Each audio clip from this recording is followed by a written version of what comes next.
Dans la vidéo d'aujourd'hui, j'aimerais te faire écouter une histoire assez passionnante, une histoire qui nous avait tous glacé le sang, qui nous avait vraiment stupéfait, qui a été racontée par Sahia Kelesi lors de la 8e édition du programme Master of Power on Change, en juillet dernier. C'est une histoire tellement puissante que j'ai envie de la partager avec toi. Et après cela, je vais faire un commentaire par rapport à la leçon qu'il faut tirer de l'histoire. C'est parti. Qui, bon, elle n'a jamais eu d'enfant.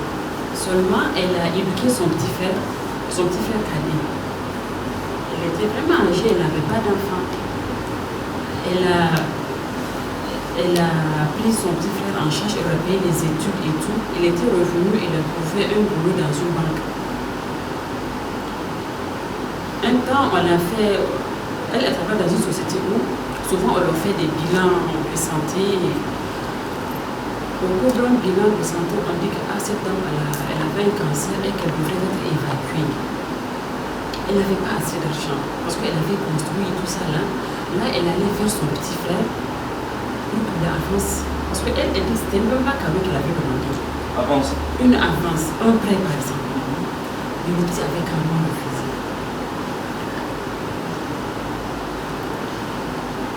Certains disent que c'est sa femme qui lui a dit de ne pas donner à la morale, je ne sais pas. Mais il a fait refuser. Sincèrement, ça a choqué la femme. C'est choquant. C'est choquant. Elle s'est débrouillée, elle avait vendu une de ces maisons qu'elle avait commencé à construire. Elle a vendu, elle est partie pour les soins. Dieu faisant bien les choses, arrivé là-bas, on a dit que c'était même pas un cancer. Vraiment, les gens se sont trompés ici, c'était pas un cancer.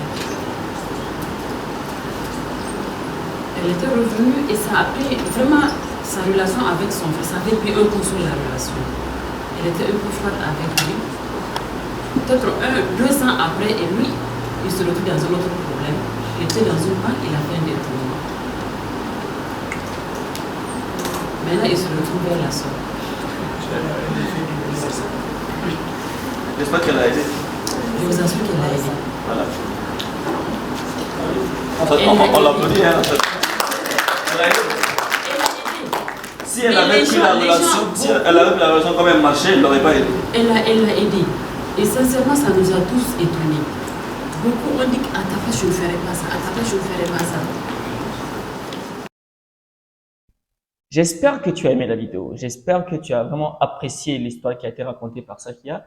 C'est une histoire qui nous avait vraiment tous stupéfaits parce que ça montre le niveau de conscience et le niveau de générosité de la dame en question. Et c'est ce à quoi je t'invite dans la vidéo d'aujourd'hui, c'est de ne pas vivre tes relations, qu'elles soient amicales, familiales, professionnelles, conjugales, ne pas vivre tes relations comme si c'était du commerce et comme si c'était, disons, un échange de valeurs. Je sais que ce n'est pas facile à faire, ce n'est pas aisé de se mettre dans un niveau de conscience si élevé pour pouvoir vivre ces relations comme quelqu'un de généreux, quelqu'un de charitable, quelqu'un de serviable et de généreux, comme je l'ai dit.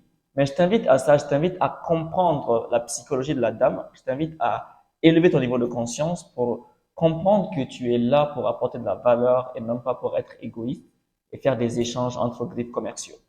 Donc, comprends cela et rappelle-toi que la bonne nouvelle, c'est que tous les participants à Master Your Power, sans aucune exception, après les formations Master of Power, ils atteignent ce niveau de conscience, ils vivent leur relation comme des gens altruistes, généreux, ils ont, disons, de l'amour à donner, de la générosité, et ils l'expriment partout où ils vont, et ils ont de très belles relations avec tout le monde dans leur entourage.